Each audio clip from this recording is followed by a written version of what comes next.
Na porta fechada de uma igreja, outra porta se abriu.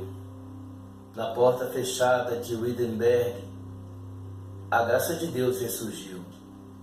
Pois na porta de Wittenberg, ouviu-se a voz do amor e do perdão. Dirimiu-se o preço do indulto e o homem se fez mais cristão. Na porta fechada de uma igreja, a graça se tornou a condição para que houvesse a vida eterna. Pela graça nos veio a salvação. Na velha porta fechada, que deixava de fora o cristão, onde o sacerdote rezava, mas Deus não tinha acesso ao coração. Na porta de Wittenberg, 95 teses foram afixadas e o mundo saiu das trevas para viver uma jornada iluminada. Na porta de Wittenberg, reverberou-se o clamor de heróis, John Hus, Savonarola e tantos outros, que morreram clamando por nós. Na porta de Wittenberg, fechou-se a porta da heresia, e Roma não mais é universal, e nem mais se idolatra Maria. Na porta de Wittenberg, Jesus Cristo voltou a ser o único mediador, a Bíblia é a única regra de fé, e a salvação veio pela graça do Senhor.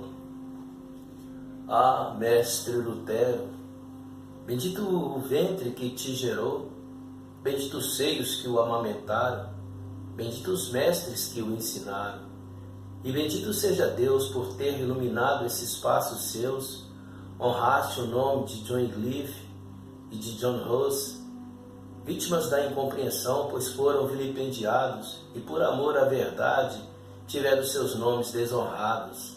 Dignificaste Jerônimo Savonarola, que tal qual como John Hus foi queimado, lutaste para dar honra aos cristãos que pereceram em tão hedionda inquisição. Sei que foste tido como herege, porque negaste tanta idolatria, intercessão feita a Maria. Eram tanto os mensageiros, tantos mortos medianeiros, que intercediam a Jesus no sofisma da mentira, que apagava toda a luz. Eram tantas tradições que anulavam a dor da cruz, essa dor que fez Jesus morrer por nossos pecados. E a salvação voltou a ser pela graça. Retiraste o ordinário preço do indulto que se cobrava para herdar o céu. Tu descortinaste este véu. Colocaste a Bíblia em nossas mãos para lermos e entender a salvação. Dirimiu-se o purgatório, anulou-se as penitências, como também se rebelastes contra as abusivas indulgências que impetravam aos incautos sem ter a mínima clemência. Orações para os sepulcros, ossos secos que sem vida, mortos corpos putrefatos, e saindo da escuridão para viver pela fé, semeando a semente que converteram em novos crentes, que alegre e tão contentes adoravam um só Deus, numa paz e em alegria, rejeitaram a idolatria, esqueceram de Maria, sofreram com a perseguição de tão maldita inquisição, que queimavam as pessoas e negavam-lhes o perdão. E as teses de Lutero reverberaram, transcenderam, e aqueles que morreram, que a Jesus se converteram, abandonando a idolatria, se negando a se prostrar e beijar ossos dos mortos, hoje descansam em paz na glória. Foram mártires da história, cujos papas se mataram, mas suas vozes jamais se calaram, pois o Evangelho anunciaram e a Deus glorificaram.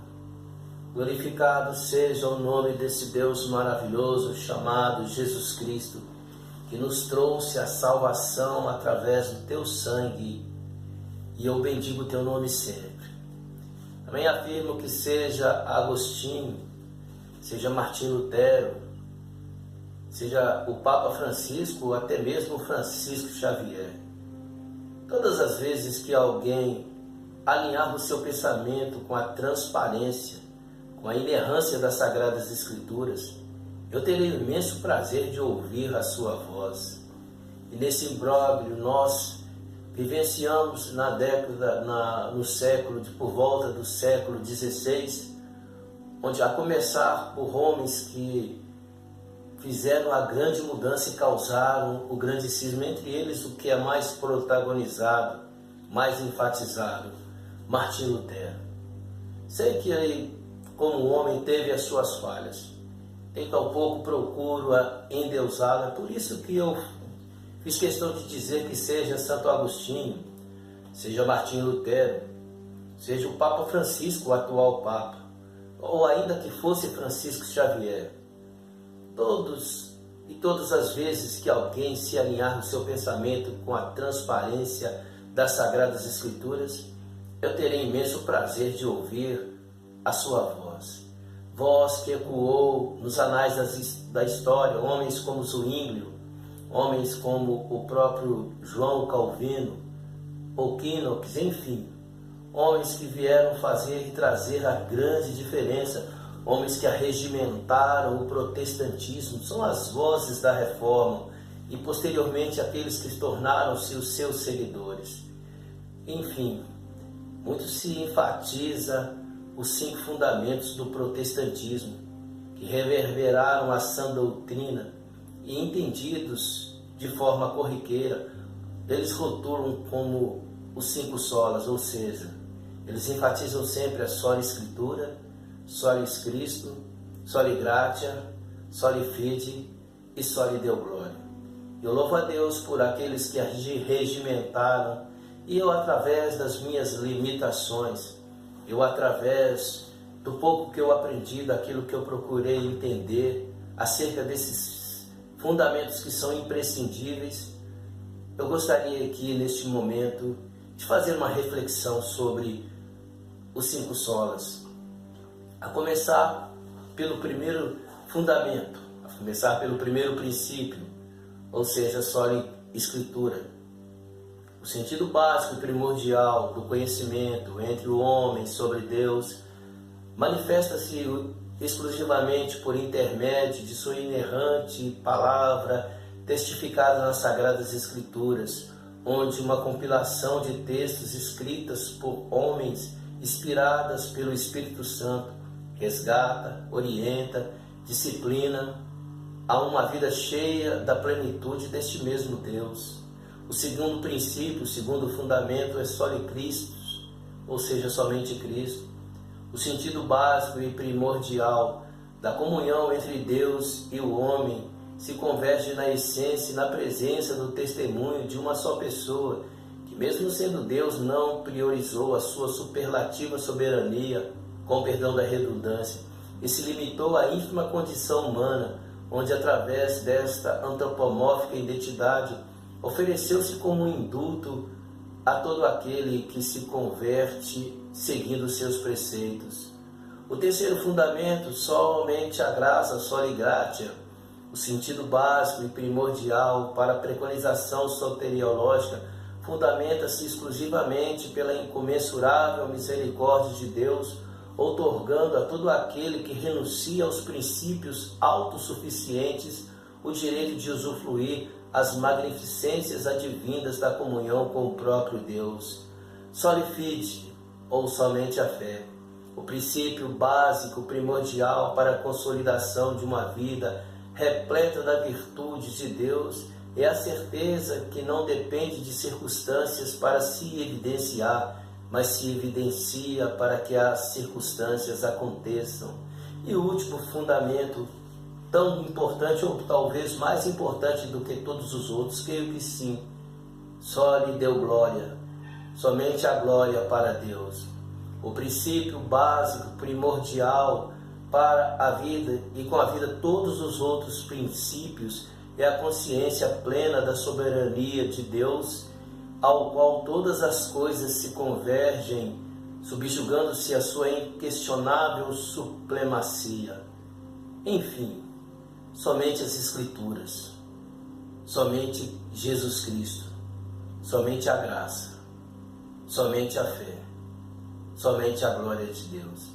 Infelizmente, quantos não se levantaram, até mesmo depois da Reforma Protestante, um momento terrível, gelado de apostasia, onde se levantaram filósofos com suas ideias racionalistas, com suas ideias baseadas no agnosticismo, vale a pena lembrar de homens como Descartes, Voltaire e tantos outros. E o que é pior, muitos teólogos abraçaram essa ideia, entraram nessa canoa e começaram a admirir textos tão maravilhosos das Sagradas Escrituras, com um liberalismo terrível, um liberalismo ferrenho, e infelizmente isso acabou sendo como uma lepra da apostasia. Por isso eu quero polarizar novamente e reverberar a importância das Sagradas Escrituras, ainda que teólogos liberais, com suas ideias que chegaram a dizer que nem tudo que estava na Bíblia era verdade, ou que a Bíblia não é a palavra de Deus. A eles, acontecimentos tais quais como o mar sendo aberto, o mar vermelho, acontecimentos tais quais como o próprio Jesus Cristo, que padeceu terrivelmente sobre o governo de Pôncio Pilatos, ao ponto de chegar a morrer. Para eles Jesus não morreu, ou melhor, morreu, mas jamais ressuscitou. E tampouco os milagres que foram feitos por esse Deus maravilhoso. Mas eu creio na inerência simbiótica intrínseca do Espírito Santo de Deus. E falo com essa redundância apenas com o intuito de enfatizar a todos aqueles que foram inspirados a escrever cada palavra testificada tanto no Velho quanto no Novo Testamento.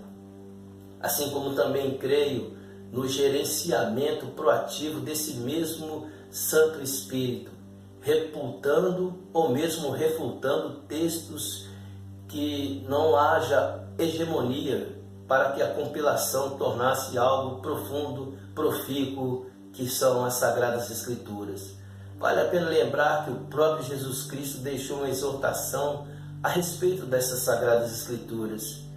E mesmo assim, infelizmente, volto a repetir sobre aqueles que são os teólogos liberais, que acabaram ou tentaram, com seu eufemismo, dirimir todos esses ensinamentos. E um texto imprescindível que eu gostaria de deixar aqui foi um que um dos discípulos de Jesus Cristo registrou nas palavras dele, que está no Evangelho escrito por João, no capítulo 5, no versículo 39, onde o Messias, o Mestre querido, disse: examinai as Escrituras, pois são elas que falam de vida eterna, são elas que testificam de mim. Jamais eu poderia ignorar um texto escrito por Paulo, que traz toda a autenticação, dando poder pedagógico às Sagradas Escrituras. E ele deixou isso testificado quando escreveu está na sua segunda carta, escrita para Timóteo, no capítulo 3, versículo 16, em que testifica-se o seguinte: toda a Escritura é divinamente inspirada, proveitosa para ensinar, para redarguir, para instruir em justiça. E eu quero também, já que estou dando uma explanação mais exponencial acerca dos 5 solas, daquilo que minha mente, que o Espírito Santo inculcou na minha mente, inculcou no meu coração, engendrou no meu coração. E o segundo pilar eu gostaria de enfatizar, somente Cristo. A comunhão para com Deus se dá somente por intermédio de Jesus Cristo, porque há um só mediador entre o homem e Deus, que é Jesus Cristo, homem. Isso foi o que Paulo deixou testificado na sua primeira carta, no 2º capítulo, na carta que ele escreveu para Timóteo, no versículo 5. Existem tantos medianeiros, e sempre existiram, infelizmente, tantos medianeiros, para que através deles se acheguem a Deus. E com certeza isso é inverossímil, já que todos morreram, todos sem a percepção estão dormindo, ou seja, estão separados deste mundo, não tem ligação nem com este mundo e não tem como estabelecer uma mediação entre o homem e Deus. Com certeza, E a gente pode entender isso através da própria Sagrada Escritura. Dizer que existem aqueles que são diferentes, isso é um tanto aleatório, e eu digo que chega a ser volátil, pois Deus jamais priorizará qualquer ser humano. Todos nós pecamos, ou todos pecaram, porquanto destituídos da glória de Deus estão. Isso testifica-se por Paulo no livro de Romanos, no capítulo 3, versículo 23, como também encontramos algo profundo a esse respeito, não há um justo sequer. Isso também testifica no capítulo 3, só que no versículo 10. E Paulo chega a dizer que entre todos ele era o mais miserável. Na verdade, enquanto estamos vivos, nós podemos ser um instrumento nas mãos deste Deus através do Espírito Santo, porque a obra dos apóstolos só se dera enquanto eles estavam vivos, porque Deus agia no meio deles e movia o coração destes mesmos apóstolos. Pela misericórdia de Deus, através do sacrifício vivo, todos que estavam nas trevas foram transportados para a luz. Não existe mortos que por uma razão qualquer tenham obtido uma concessão para tornar-se intercessor diante da face deste Deus maravilhoso. Em momento algum, a palavra de Deus nos dá margem para que se valer de tamanho engano. Mas existe um texto muito profundo, dogmático, existe um texto emblemático que sintetiza tudo o que eu quero afirmar aqui para reconhecer apenas um só como mediador. E nós encontramos isso no livro escrito em Hebreus, no capítulo 4, no versículo 14. Visto que temos um sumo sacerdote, Jesus Cristo, Filho de Deus, que penetrou os céus, reconhecemos firmemente a nossa confissão, porque não temos um sumo sacerdote que não possa padecer de nossas fraquezas, porém um que, como nós, em tudo foi tentado, mas sem pecar. Chegamos, pois, com confiança ao trono da graça, para que possamos alcançar misericórdia e achar graça, a fim de sermos ajudados em tempo oportuno. O terceiro princípio, ou seja, o terceiro solo, o terceiro fundamento, por causa de um só, Adão, entrou o pecado no mundo. Isso testifica-se em Romanos capítulo 5, 12. Eu volto a repetir, não há um justo sequer. É o que está escrito em Romanos 3,10. Porque todos pecaram e destituídos da glória de Deus estão. Eu já falei sobre este texto em Romanos 3,23. Porque o salário do pecado é a morte, mas o dom gratuito de Deus é a vida eterna por Cristo Jesus, nosso Senhor. Isso nós encontramos em Romanos, já no capítulo 6, versículo 23. Ou seja, nós estávamos distantes de Deus. Vale a pena lembrar que pela graça nós somos salvos. E isso não vem de nós para que nós não venhamos a nos gloriar. É dom de Deus. Isso nós encontramos na carta que Paulo escreveu aos Efésios, no capítulo 2, a partir do versículo 1 em diante. O quarto fundamento, somente a fé. A salvação veio por meio da fé. É um texto também muito profundo. E diga-se de passagem, foi o versículo 17 que reverberou de forma fantástica e espiritual, abrindo a mente de Lutero, provocando com isso um grande cisma, gerando as 95 teses afixadas na porta da igreja no castelo de Wittenberg. Porque no Evangelho é revelado a justiça de Deus, uma justiça que do princípio ao fim é pela fé, como está escrito, o justo viverá pela fé. Romanos capítulo 1, versículo 17. E o último fundamento, o último princípio, só lhe deu glória, somente a glória para Deus. E eu me volto a 700 e poucos anos antes desse Deus maravilhoso vir a essa terra, quando foi a plenitude dos tempos, em que Jesus Cristo pisou nessa terra, conviveu conosco, comeu do nosso pão, bebeu da nossa água, sentiu as nossas fraquezas, foi tentado, como está testificado pelo escritor do livro de Hebreus, no capítulo 4, por isso ele é o sumo sacerdote. Mas este profeta, tido como profeta messiânico, creio eu que numa visão tão fantástica, no capítulo 53, ele via o mestre querido, o grande Deus, e o que é incrível é que no início da sua vocação, no início do seu chamado, ele vê a glória de Deus e ele se sentiu totalmente impotente, totalmente sem força, sem reação. E quando ele ouviu a voz de Deus dizendo: a quem enviarei? E ele disse: eis-me aqui. É um paradoxo essa visão que ele teve com o capítulo 53 do livro de Isaías, quando mesmo disse: quem deu crédito a esta pregação, ou seja, trazendo aqui para as minhas palavras, parafraseando, quem deu crédito ao que eu estou vendo ou o que eu vou falar? Ele não tinha parecer e nem formosura, ele levou, enfim, ele subiu como um arrancado dos seus próprios princípios, mas verdadeiramente ele levou sobre si as nossas pisaduras, ele levou sobre si as nossas enfermidades, e por suas pisaduras nós fomos sarados. Quem deu crédito a esta pregação? A quem se manifestou o braço do Senhor?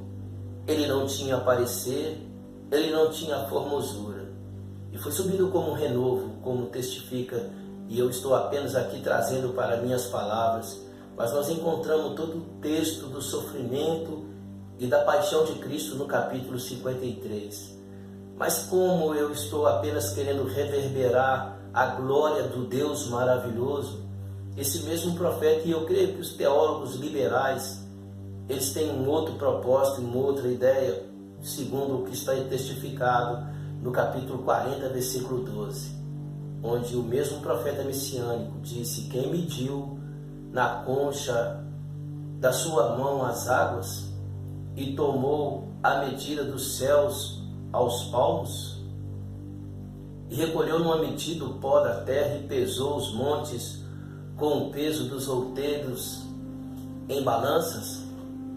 E já em outro capítulo, no capítulo 42, Isaías diz o seguinte, e eu creio que o Espírito Santo falando através da sua boca: eu sou o Senhor, este é o meu nome, a minha glória, pois, a outrem não darei, e nem meu louvor às imagens de escultura. Isso testifica-se em Isaías 42, 8. Enfim, hoje nós encontramos outros tipos de disparidade. Nós não estamos mais nos deparando com o que aconteceu na época de Lutero, onde o Papa Leão X, onde John Tetzel, amando do Papa Leão X, vendia indulto para que as pessoas pudessem herdar aos céus, onde uma igreja antropocêntrica tornou-se um império, uma dinastia, tido como cortina de ferro, reinava, amaldiçoava e lançava à fogueira aqueles que discordavam dos princípios daquela dinastia. Mas infelizmente hoje, como eu disse, por volta da época em que Voltaire, Descartes, entre tantos outros filósofos com seus agnosticismos, com seu racionalismo, e quantos teólogos não nadaram de braçada na teologia do relativismo, com seu relativismo hediondo, tentando dirimir. E sempre foi assim, sempre tentaram preterir esses princípios que são basilares.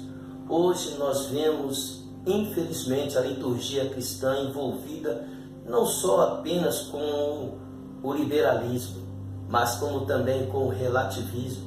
Quando eu disse sobre Voltaire, Descartes e tantos outros, é porque os teólogos liberais passaram a ver as coisas de forma racionais e começaram a ignorar os grandes feitos que Deus, os prodígios que Deus tornou notório ao povo de Israel, e por que não dizer a própria igreja primitiva. Hoje nós temos outros cânceres que estão ramificados na liturgia cristã. O pragmatismo, onde os fins justificam os meios que estão sendo usados. Mas infelizmente, através desses meios, aí existe tanta heresia. Eu costumo dizer que os fins só justificam os meios que estão sendo usados, quando esses meios eles não deturpam o princípio. E o princípio é o paradigma. E o paradigma é as Sagradas Escrituras. Juntando-se a tudo isso, num relativismo, onde num pluralismo religioso, cada qual defende a sua razão e faz da sua razão a sua verdade. O que eu penso difere do que eu escrevo, do que está escrito, porque existem muitas verdades. E nesse relativismo, tudo vale, tudo é permitido.